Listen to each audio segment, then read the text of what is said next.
Bonjour everyone, Pantoufleee here today for a new video in which we're going to take a look at the 9.2 patch note and specifically talking about the Type 71, the tier 10 Japanese heavy tank that got nerfed in the current update, but not necessarily nerfed on what was needed. Because when you take a look at the patch note, you see that the top speed was decreased from 40 to 37 kilometers per hour and therefore the engine power was also reduced. So overall, just a mobility nerf.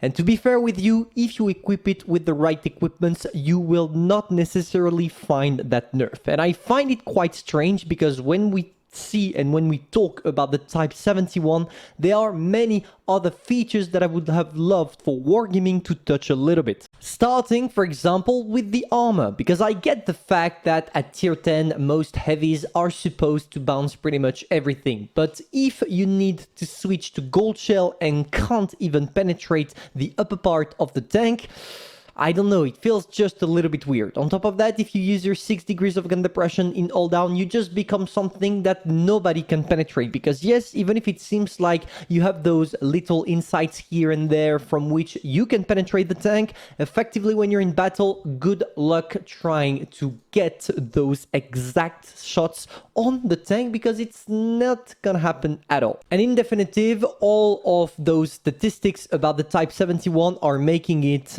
without any doubts the greatest heavy tank wargaming ever released, and currently in the meta it's the one dominating all of the others.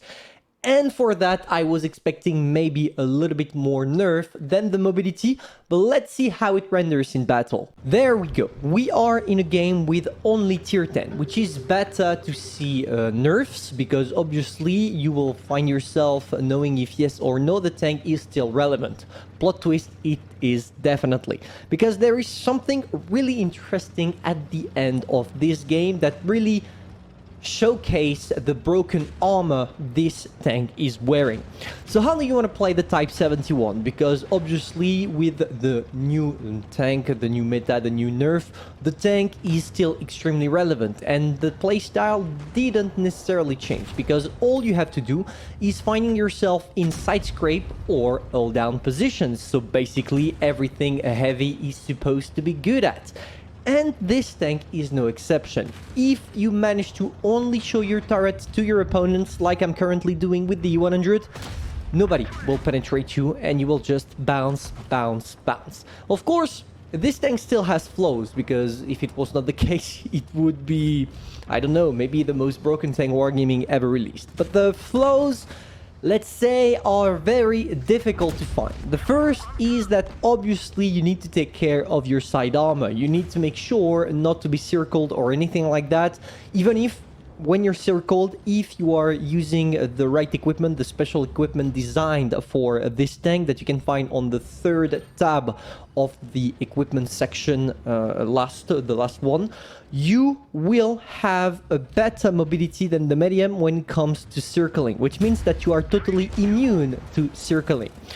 And for the armor profile, you see it frontally. The only thing that can really penetrate me without struggling is the FV183.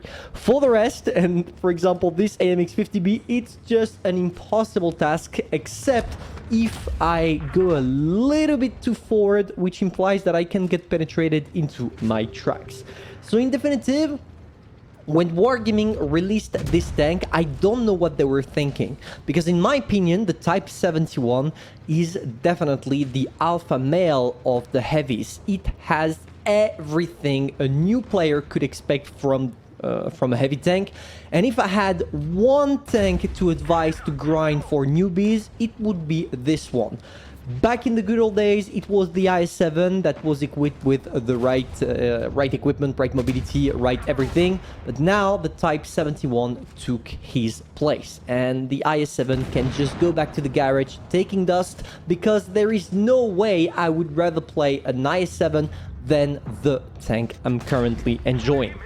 For the rest, the gameplay will speak by itself, and you will literally showcase how broken the tank is. Once again, we bounce a heat shell from this AMX-30B, and on top of that, I want to mention that this tank has some crazy side armor.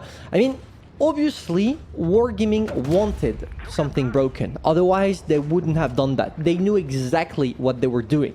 But the question is, why?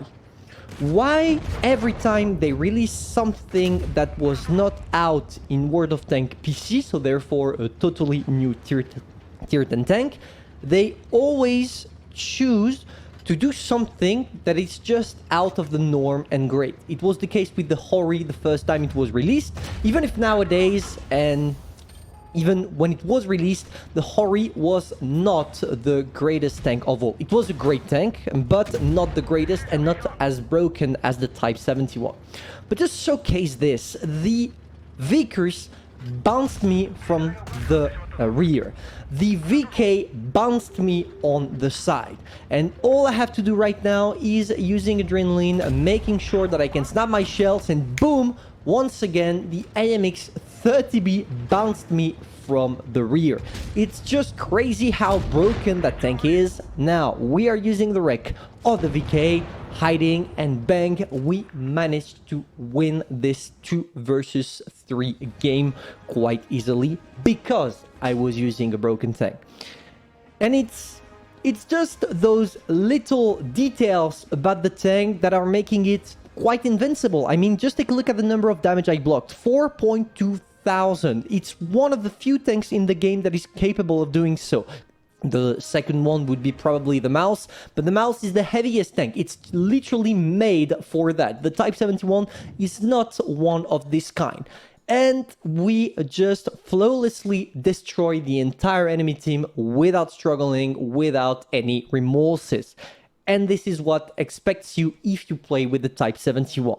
So to sum up, this nerf, you will first not feel anything if you are using this equipment.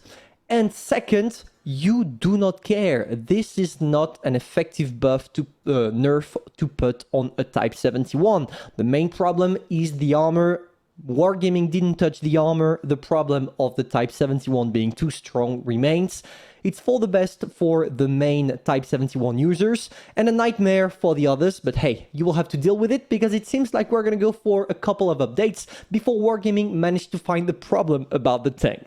So hopefully you enjoyed. If that's the case, feel free to subscribe, like, and share. Personally, I'm gonna see you soon for a new video, and in the comments, tell me your opinion about the tank because I would be curious to see if all other people from my community are thinking that this tank is broken or not. See ya.